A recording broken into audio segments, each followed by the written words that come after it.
It's canon. That's the stomp. And then al-stokti means to grind or pound it.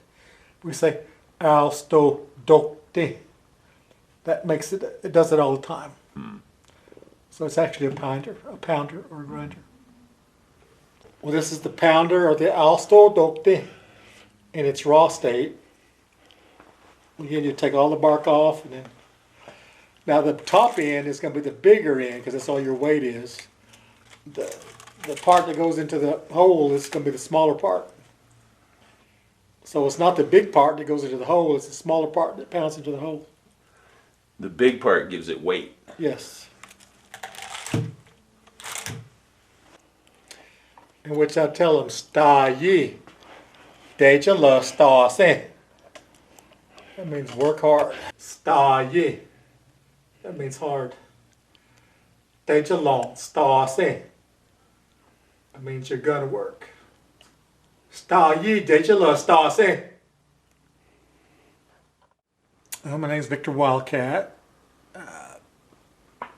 I'm Cherokee, Creek, and Natchez. But we just have a Cherokee card. Because throughout history, you know, things happen. My people were Natchez, and the female side were Creek on my dad's side. And so, but when they gave the Dawes, they signed up for Dawes Commission in 1889, 1888. If you were on this side of the Cherokee line, they just wrote you down as Cherokee. If you're on that Creek line, we had Cherokees over there, they all got Creek cards. So we're kind of at the very last line of Creek speakers that came from that time. So that's where I say Cherokee, Creek, and Natchez. What's something distinguishing about the Natchez? Because we don't hear a lot about that. Well, they've been gone a long time. Right. It's just from the area. And like I said, I hate to use the words that things pass and disappear, but a lot of that native history, and it kind of goes back to kill the Indian and save the man, because my father's generation, almost all the way across the board, made a point not to talk Cherokee or Creek to their kids. Therefore, but they're successful in the white man's world, which they want them to be, and it's all positive. But yet their own personal dialect and their knowledge and their history is all gone. Now, how about you growing up around your parents? Did they just avoid the language with you? No, I paid more attention. I would at least stop and pay attention. But I was never a white boy. But your mom was a speaker of Cherokee. Your dad was a Muscogee Creek speaker. Yeah, and, I live with him now, and my mother had died. So we still talk Creek in the home. I know enough home command Creek. He's hard of hearing, but when I talk to him Creek, he don't say, huh? He answers me. If I talk to him in English, I say, huh? But if I tell him in Creek, he's got it. But you need to take your elders back to their childhood and let them die peacefully. Otherwise, they die poorly.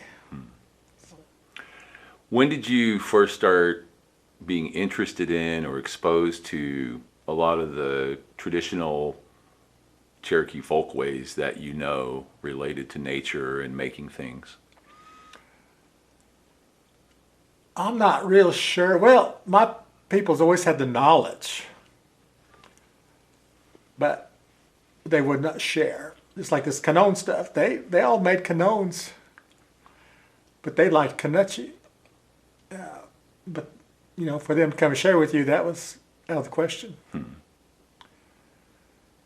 Me, I'm like, well, if you want to work your ass off, I can show you how to make one.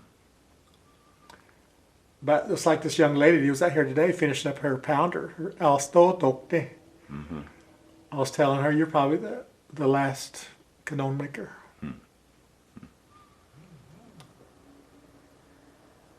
Traditionally, we got a lot of mama's boy, Indian boys. Unless they go by and pick their mama up to come over and finish these canones, they're not going to finish them. Hate to say that. You know who you are. But it's a lot of hard work, and they're not used to putting forth that much effort and that much time. Now, how about you, though? What were some of the first things that you were interested in making? Well, back to that original question. I had a car wreck, and I had my head hit twice, and didn't know who I was or who anybody was. After that is when only thing I could rely on was my culture. Mm-hmm. That is kind of when I went straight culture. Now, that was somewhere in the 90s when, you and I reconnected, and you were already working, I believe, for Cherokee Nation Housing. Well, Housing Authority of Cherokee Nation. Housing Authority of Cherokee Nation. And at that point, you were doing some stickball workshops and that kind of thing. And then you asked me if we wanted to do it at Rogers State.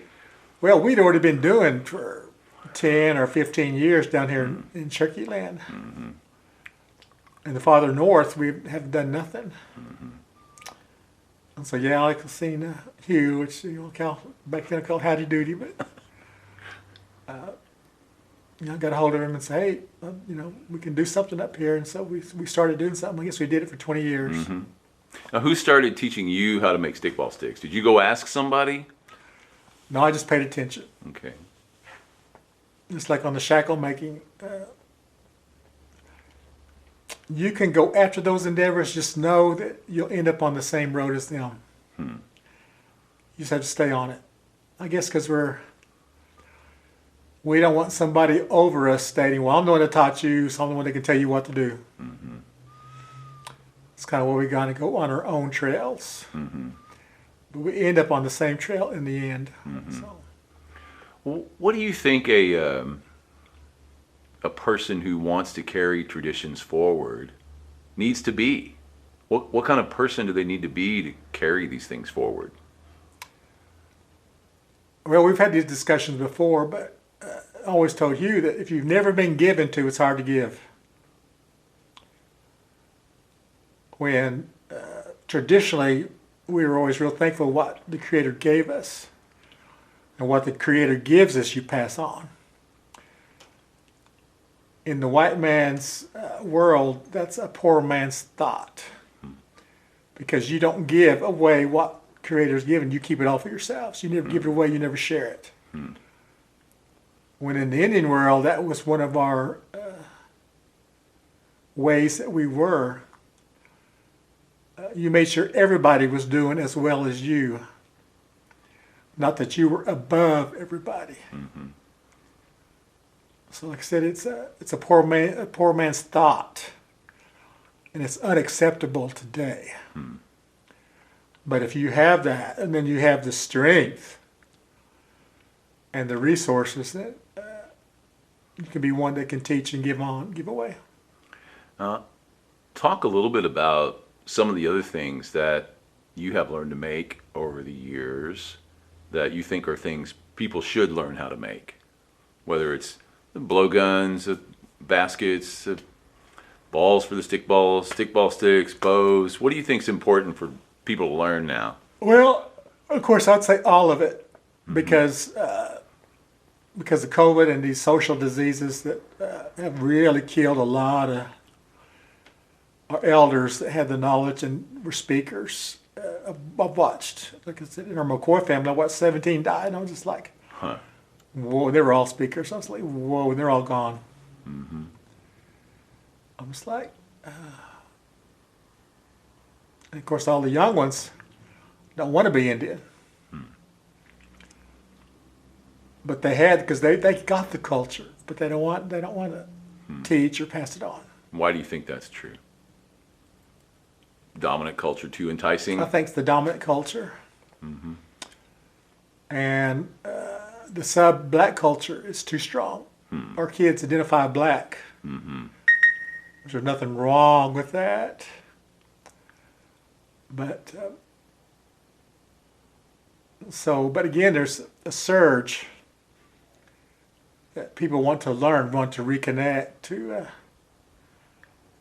which I think they should. You know, you should, whatever opportunities arise, you should take advantage of it. Mm-hmm.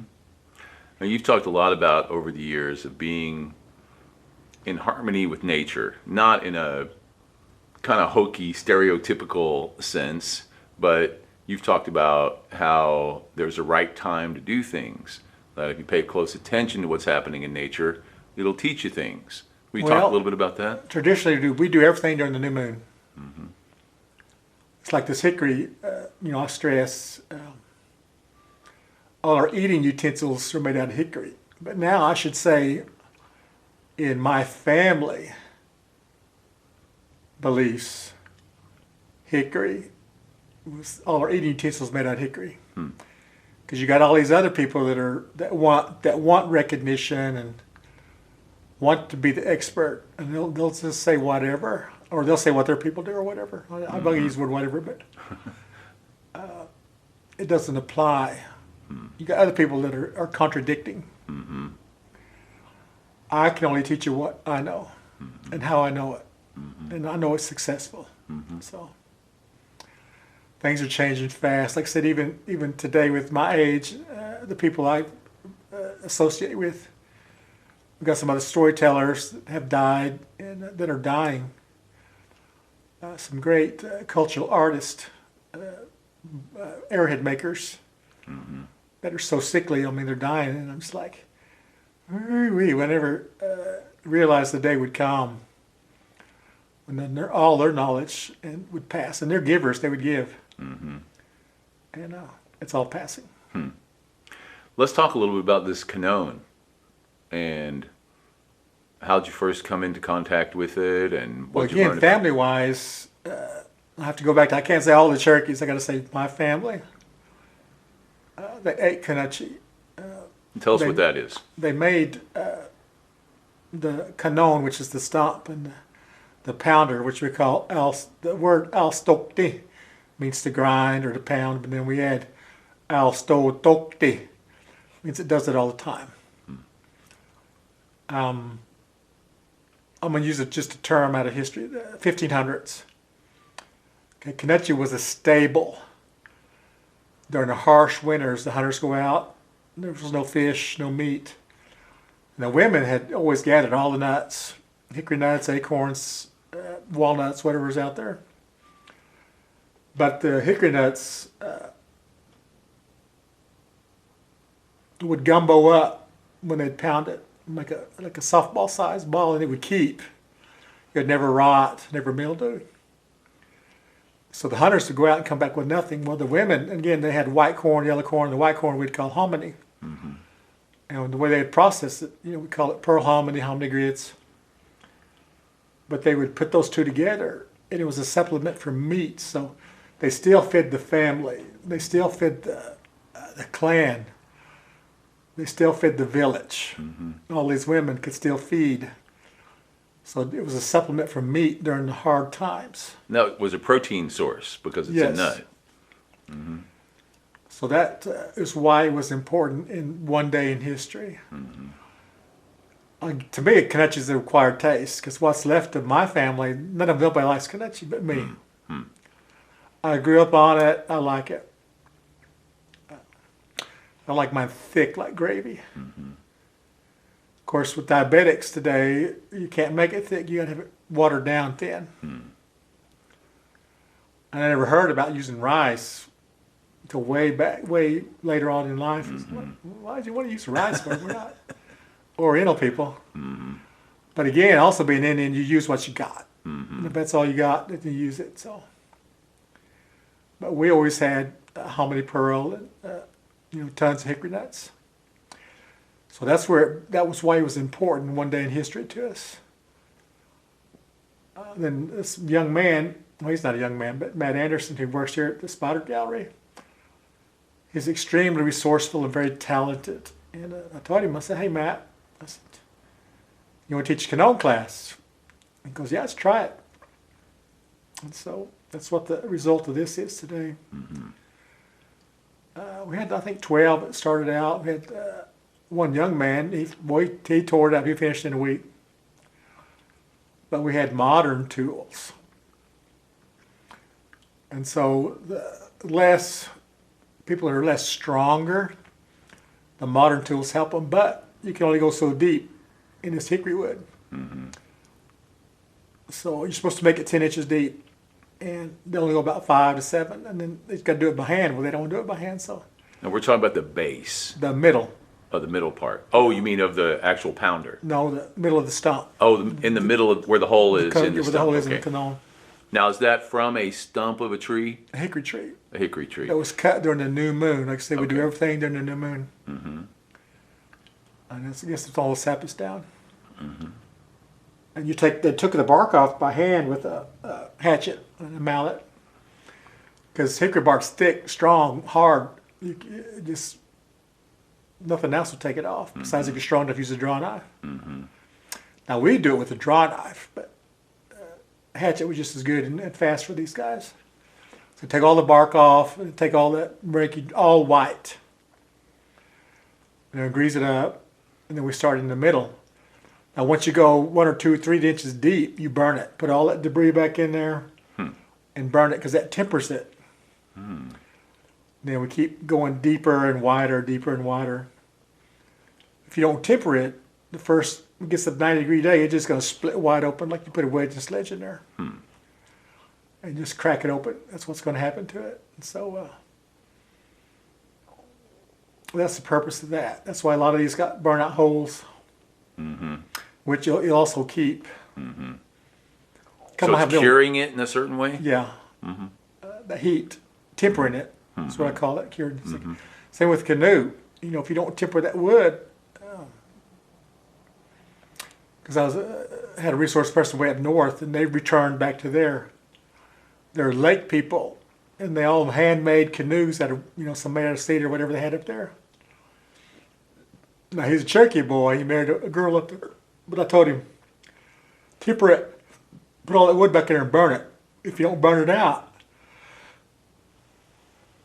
eventually it's gonna split. But anyway, they're all successful. Some made hide canoes, some made wood canoes, but they all crossed the lake and back. So they're all successful. But when they got warmer, those cedar canoes split because they didn't temper the wood. So they learned that. But if you don't temper it, in the first hot day, it's going to split. So you have your base that comes out of the trunk Yeah. of the tree. How many bases can you get out of a trunk? Well, we got 2 9s, but that hickory tree was probably 80 or 90 foot tall, if not 100. A base is probably 24 foot wide. Now the older ones have a lot of sap in the middle, or sapwood, so it'd be soft. So with Matt, again, he's very resourceful.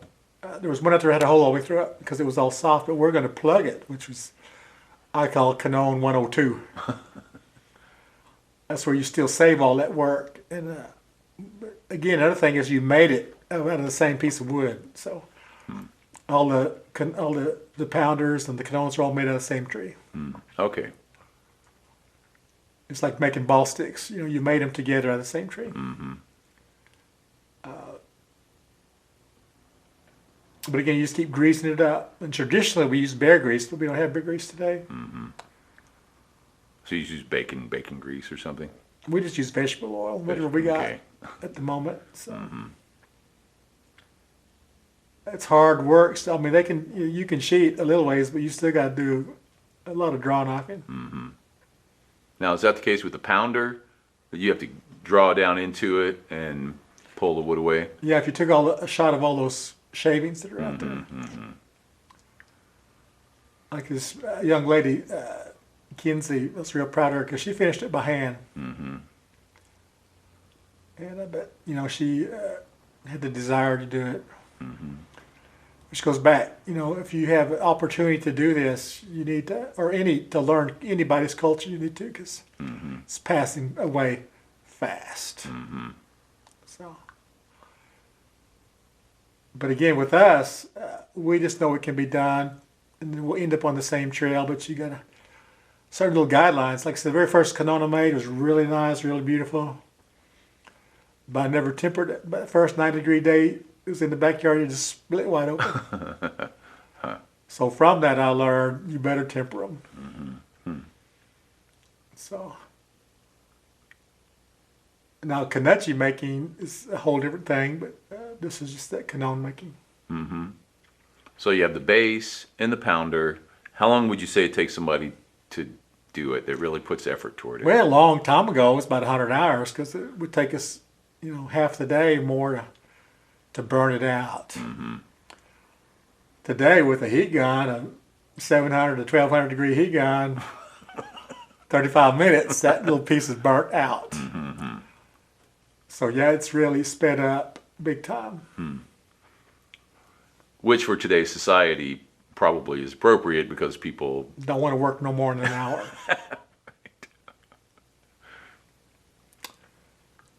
But you got to obtain, you still got to have a lot of strength to haul these around. Mm-hmm. So it does take some strength.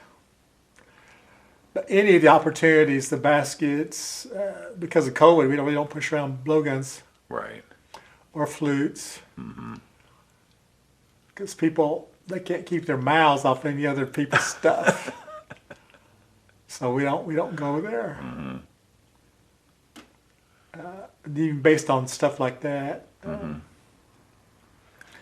But while you got strength, and a lot of people are returning to the culture, and my advice is to take advantage of it. Do you think there's a spiritual aspect to making this stuff? Well, again, you give what's given unto you.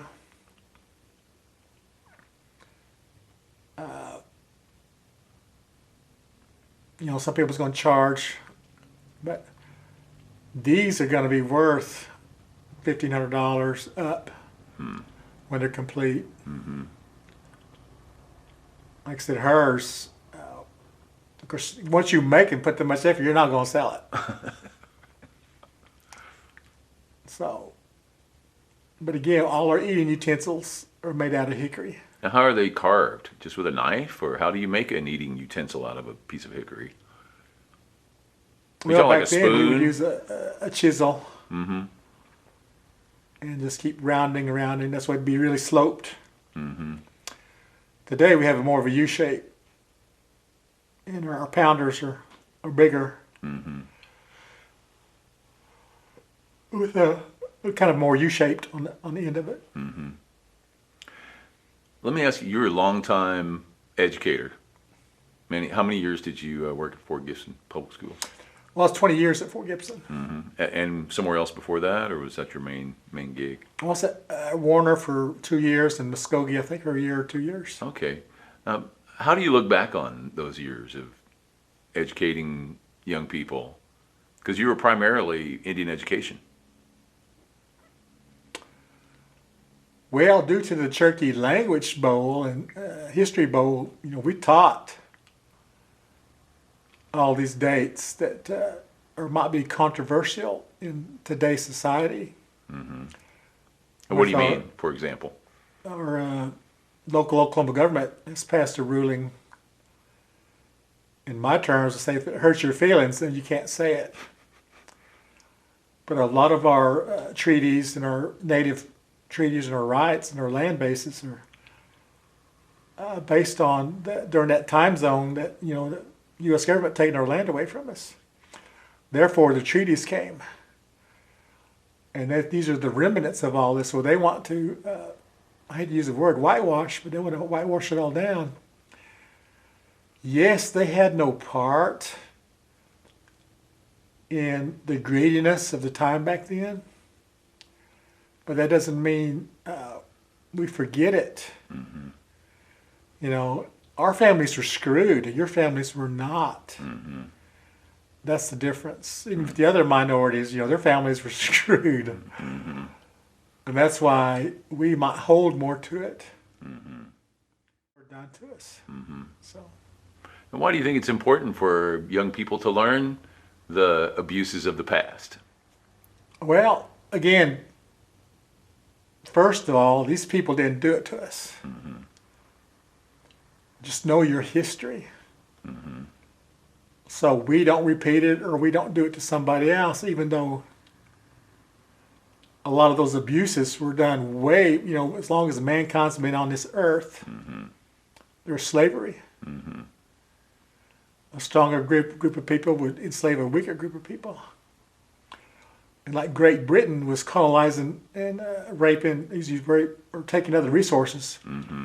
from other countries and subjugating them harshly. Mm-hmm. Before they ever hit the Americas.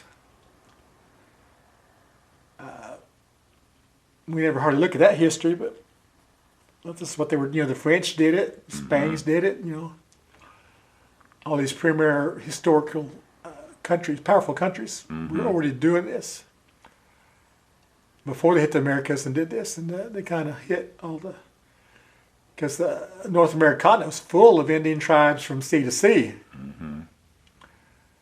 And we met a bigger force that was more greedy and took our resources. Mm-hmm. It's like our boarding schools. That was where you killed the Indian and saved the man. Mm-hmm. Like my father's generation, they all spoke the languages, Mm-hmm.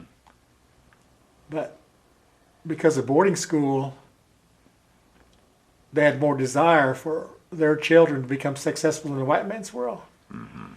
So at that point, they lost their history, their culture, and their language. Mm-hmm. Now, their grandchildren are very successful. Mm-hmm. And they would rather see them be successful at the price of our history and our cultural knowledge, our cultural history, our traditions, our beliefs, and our knowledge of our beliefs, and then our culture and our language. So there's a surge on trying to regain that. No, Mm-hmm. you're not regaining your family dialect Mm-hmm. because they're all gone. Mm-hmm. You're regaining somebody else's dialect, which is okay. Do you think there's sort of a generic, proper Cherokee to be spoken now? No, there's we have many words to say one thing, just like I'm going, gega, gena, tagedole, igedo hesti, wawe dasti, wijigati, widajilose. All of those are in reference to I'm going. So you should know all of them. Mm-hmm. Now, one area may use this one only, and the other area this one only, but all these you should acquire and should know. Mm-hmm.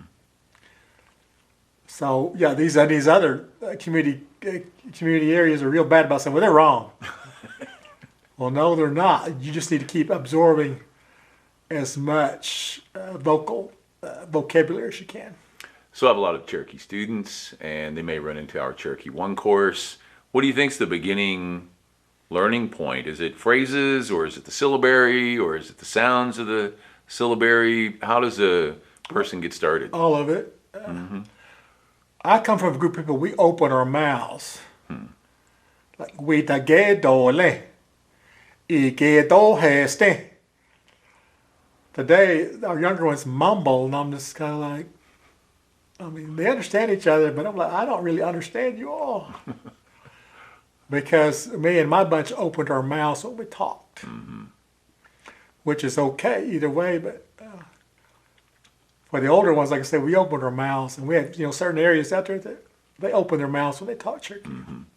Is there a word in Cherokee, or just in your own concept, of someone who is a tradition bearer, some kind of torch bearer, person who keeps things going? I mean, essentially what you are. Is there a word for that? The only difference is I choose to share. There's many out there with much knowledge. Like I said, all my people, they knew everything, but they weren't going to share it with anybody outside the family. So even the language, they didn't pass it on.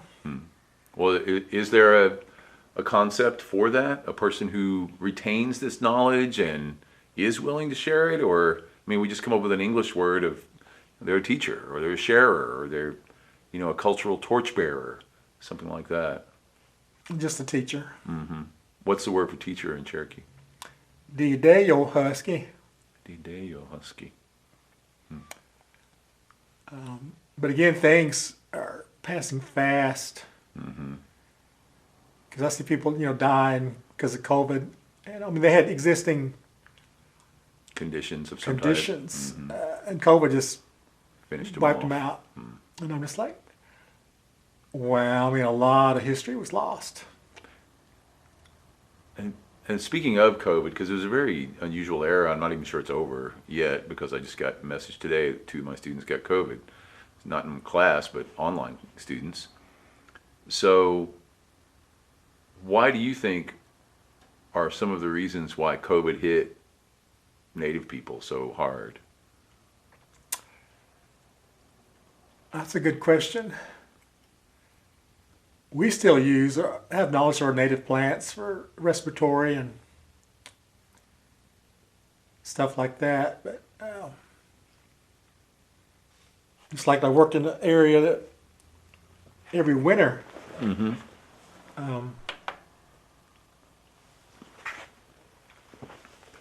I would start hacking because that vent was over my office desk. I hacked all winter. Only when I'm in that spot, and I tell him, I said, the only thing I'm allergic to is mold. So I need to change the vents up there. And so the second year I hacked all winter. Third year I went and got some broom plant medicine, which is not just Cherokee medicine. I mean, the blacks know about it, the Cajuns knew about it, the country people. Now it's called a poor man's medicine because everybody knew about it, knew how to fix yourself up, and made it. And so that third year I wasn't hacking at all. I was hacking until I got that medicine and used it. Now, all our medicine tastes like dirt. I mean, you got to kind of grow up on that too. But but it helps. It helps you. But I guess because we believe in it, it helps us better. So we still have that knowledge. But people have multiple conditions, and they're already taking medications. I don't know if you even should mix. Something from the ground with whatever you're taking today. I don't even know what kind of effects you'd have. Right. Well, what are a couple of the other, like, I know, for example, sassafras is used as a blood thinner tea. What are some That other was a spring, well, all those wild onion, poke salad, sassafras, watercress. See, like one more wild plant that were all a spring plant, but they were all blood thinners. Because now back then, when we were growing up, and even before us, we had hard winters from November to February. I mean, it was cold. And so our body's blood would thicken up. And so when spring come out, we'd take those, not because we'd take those blood thinners, but it was just another staple that we'd eat. Wild onions come around, we'd eat them. But they were medicinal blood thinners. So, and today we only use, wild onions as an Indian dish, not as the medicinal dish. And your watercress, you can't, like I said, there's a nearby lake, and it's got watercress all over the place, but wouldn't trust it because of the water. There's just too many boats and too much locals don't pollute, but too many boats. So the watercress roots soak up the petroleum fumes and whatever. I would not get it from just running water only. Right. So, and you don't never gather anything around highline wires because they have Like electromagnetic charge of some type. well, no, they've sprayed Oh. to kill all the plants underneath. Oh. So it won't interfere with those lines. Right. So we still got plants that grow up, you can still grow there, but you don't get them. Well, since we got to wire it up here for an interview, would you discuss the differences between the Cherokee ceremonial grounds and the Christian churches? That's a good personal question. I think the original Nicatoo white path was very similar to Christians because you kept a good heart, you kept a good path before God, you treated everybody better. Again, but you Nicatoo, the way we would explain it, means you stay above. You stay above all the negative, all the jealousies, all the greed. Mm-hmm. Which goes back to the original statement. You give what's given unto you. Mm-hmm. You share what's given unto you. But in our today's society, that's a poor man's thought. You don't. You try to make a buck off whatever you got, which is how our society is today. Because me and Mr. Foley, we've talked about, well, what when we're gone? I just thought it's over. Right. But I guess what started me on that, again, it was the youth and elder camp. We had some traditionalists, Judge Christie. Mm-hmm. He was the first one that wanted to share, wanted to bring the church and the cultural people together and share. Anyway, I'll get back to that, but personally, if your heart is the way it should be, then before God, it's the same as a Christian. Of course, the Indians are not as materialistic because we didn't have any money, we didn't have anything. Mm-hmm. So it was easier to be a giving, a sharing person because nobody had anything. Right. But I see we need more holy men in both. We need more holy men in the Indian tradition, culture, religion, who walks accordingly to God. We need more men like that. And same with the Christians, we need more holy men. Don't adorn yourselves with fancy attire. Mm-hmm. Be more simple. But that is not what our society dictates you. You have the richest car, the richest house, the richest clothes, the richest position, which some people call it the Lord's blessing, but I call it you're being deceived. But again, back to holy men, you walk that way accordingly to how people treat you. You don't get mad, somebody treats you bad. Mm-hmm. I hate to even use this, but among ourselves, you'd have people, well, go to hell. Well, then you got the Christians telling us, you're going to hell.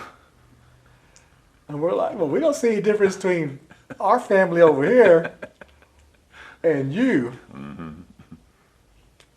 It goes back to love, caring. And I think because of the historic tragedies, it's harder for our natives to show love. Mm-hmm. It's easier for the whites to show love. Now, when you say that, you mean all the way back to removal days, when you talk about it's almost generational trauma, like love is never passed down almost. Well, it's when physically anything you ever loved died. The weak, the passionate, the ones who did all the comfort, they died. They didn't last. Only the raw bone, mean, tough ones lasted. And we're the remnants of that. Now, you said the white path. Is there an alternative path to the white path? Yeah, the red path, which was the war path. Okay. That was when you did all the bad things to kill people. But when we got defeated, we abolished the white path, red path, and went to white path. But like I said, we need more holy men that live this way. And then whenever they get them to talk to us, their words are strong. When other people that are put in that position, but they never lived this way, and they tell us, they preach, but we're all like, You don't know what it's like. well, that's not how they are. Or were. Do you have any opinions on the growth of the Cherokee Nation and what it represents beyond the traditional aspects of it? The business, the economy, the development? Well, that's the political. I think they're reaching out the best they can. Where I live at, in Muscogee County, there's a lot of natives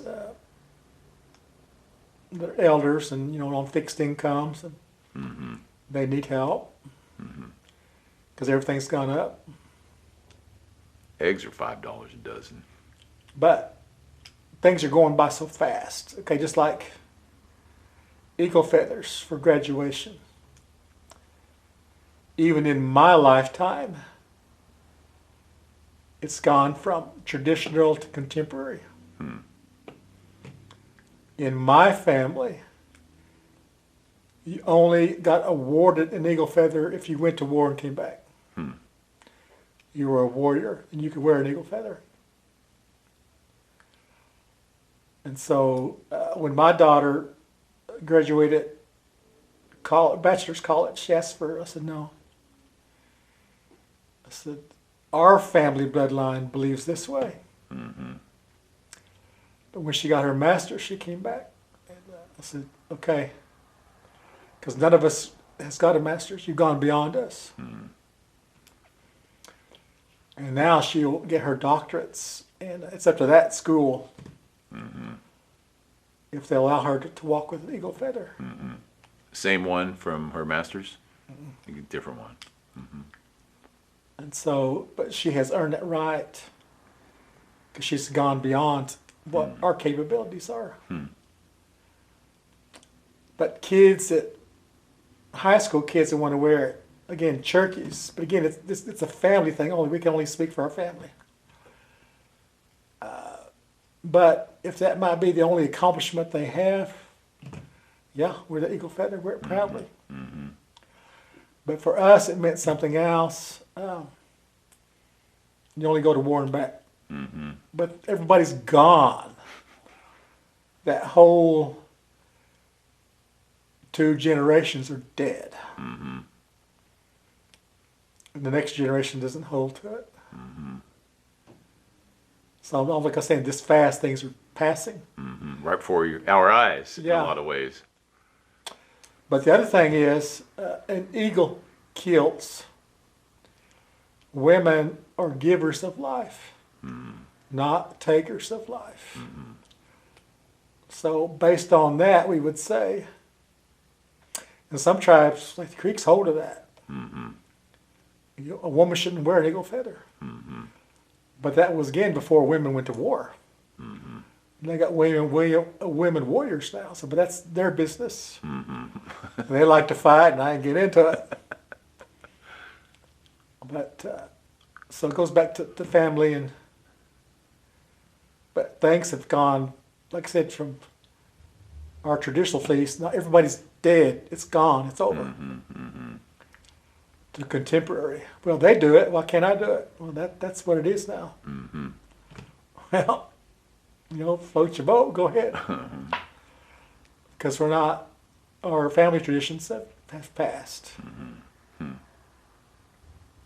What else do you think it's important for people to know about the Cherokee world, Cherokee life, Native life? Well, you just use what you got. On the language, start learning vocabulary. Um, there's always more than one way to say stuff. Mm-hmm. But like on all those words I went over, Wawedaste means where I visit frequently. Hmm. Our original word for bathroom was doi, outside. Adaste, where he goes frequently. Huh. That was what our sign's up for bathroom. Hmm. But we don't teach what our words mean. We just tell you it means bathroom. Hmm. So, Because a lot of native words are combinations of concepts put together that don't always translate easily into English. And when you do, you've got 3 different words that really have to be put together to make one Cherokee word. yeah, well, even with that, to describe something, it might take a paragraph to actually describe it. Not just one word. Mm-hmm. Eastern Band had "E used to go" written on their shirts.